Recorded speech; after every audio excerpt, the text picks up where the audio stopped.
La Divina Commedia. Inferno. Last time this happened, I was Orpheus. Ethan was lost, pale, gone in a haze of Zoloft and lithium and anorexia, and he assured me he was in hell. And I missed him so much that the rocks and trees wept.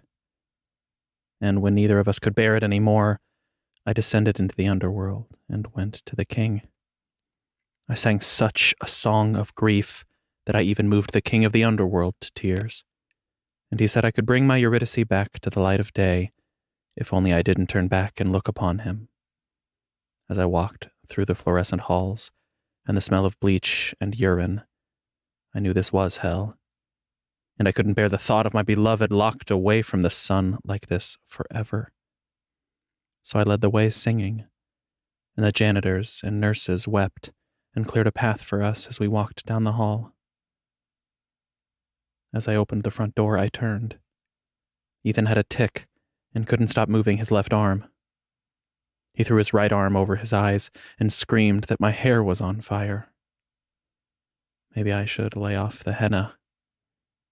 And then he was gone, vanished back into the underworld like smoke, and I was alone. Apparently, being Orpheus doesn't work. I don't imagine you would want to be my Eurydice anyway, my darling. I think you think of yourself more as a Lancelot, all shining armor and devotion to your lady fair. But there are no stories of Lancelot in the underworld, at least not that I know of. Lancelot was from the wrong part of the world for Dante's attention. Perhaps I should be Inanna instead. I like that. Inanna is sexy. It fits in a way. You and I have a lot more spark than Ethan and I ever did. So I come and join you in the underworld, my love. I don't see how this has happened again, and this time, since I'm not Orpheus, they won't let me in as a visitor. So I come in the only way I can. At the first gate, they take my purse. At the second, they take my jewelry. And the third, they take my shoes. By the seventh gate, I'm wearing a simple shift, like an inmate. The rituals of the dead are ancient and cannot be questioned. Your eyes, when you see me, are worth it. Before I know it, you're in my arms again at last.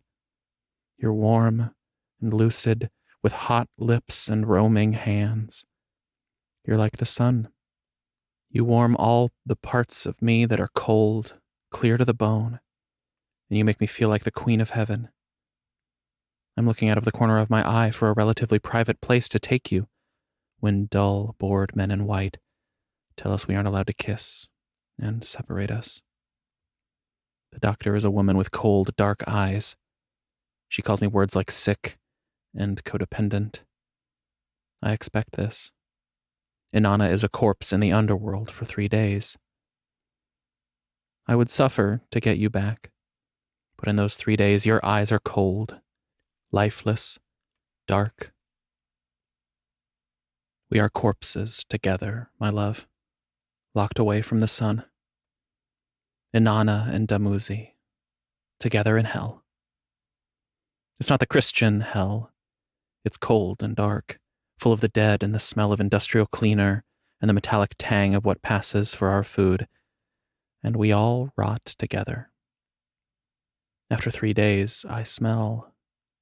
Not as badly as I would if I were truly a corpse, but my hair is stringy and sweaty and my eyes are sunken.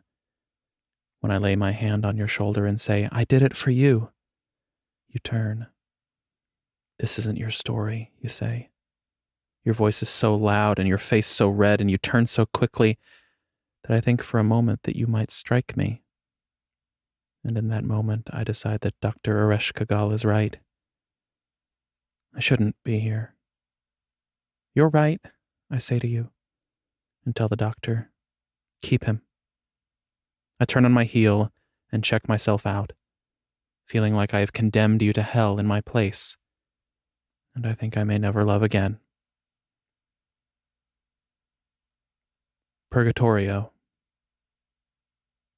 The world has gone gray, like a monastery. I just have some issues I need to work on, you tell me. You've lost weight, your color is bad, and your eyes are haunted. You avoid looking me in the eye like you're afraid I'll see through you, see into your heart. I don't feel like Inanna anymore. I don't feel sexy. I'm tired, and my heart aches from seeing you suffer. I feel like Mary in the Pietà. Only Mary was lucky enough to hold what was left of her beloved son and weep over him. But you're not my son. You're my lover, despite the way you're avoiding touching me. In lieu of hugging you, I say, I know, sweetheart.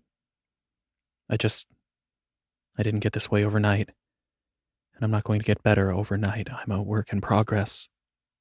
Your voice breaks like you might burst into tears at any moment. I want to cry. I want to wrap you up in a blanket and feed you soup. I baked you cookies, I say. I don't deserve cookies, you say. I want to grab you and shake you for being such a fucking drama queen. Shake you until your teeth rattle. But it's no use.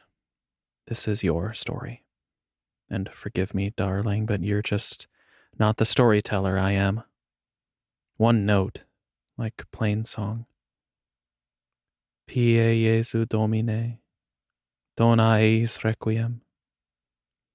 You're neither a monk nor an ascetic. I shove the bag of cookies into your hands and brush your hair out of your eyes. You shudder away from my touch and almost drop the cookies. I'm not allowed to eat sweets. I have to eat complex carbohydrates like brown rice. You hand the bag of cookies back. I grit my teeth and force my voice into patience. You're not going to tell me what's wrong? You shake your head, a bit too vigorously. It's a little frightening in your fragile state. You look like you might snap in half. I can't. I want to. It would be such a relief, but I can't. I just need to work on some issues. Okay, I say. I love you. Feel better. And then you start to cry. Dona nobis pacem. Paradiso.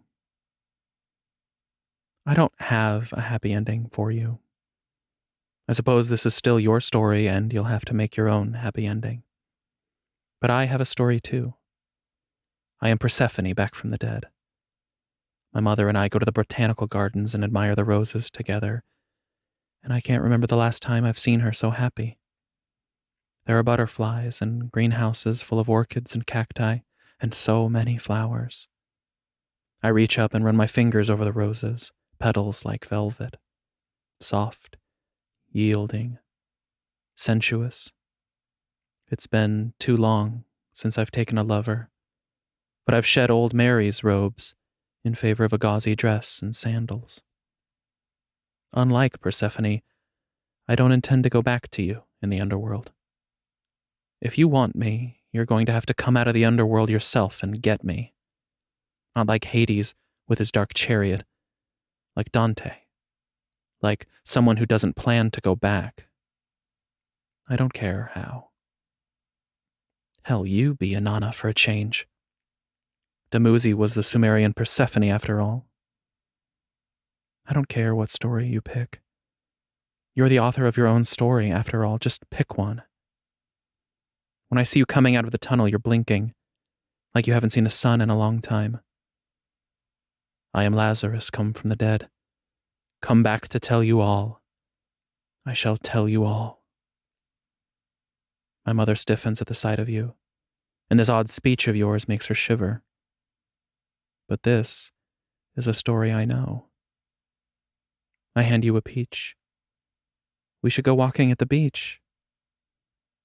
You look at the peach for a while, like it's going to bite you. Finally, you bite it. And like Persephone in reverse, I feel it trap you in the here and now. We go to the beach, where you take off your sandals and roll up your jeans.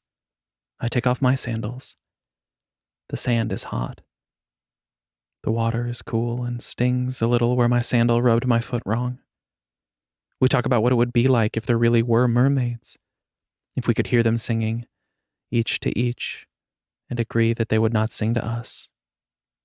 With each step, you become more solid and real.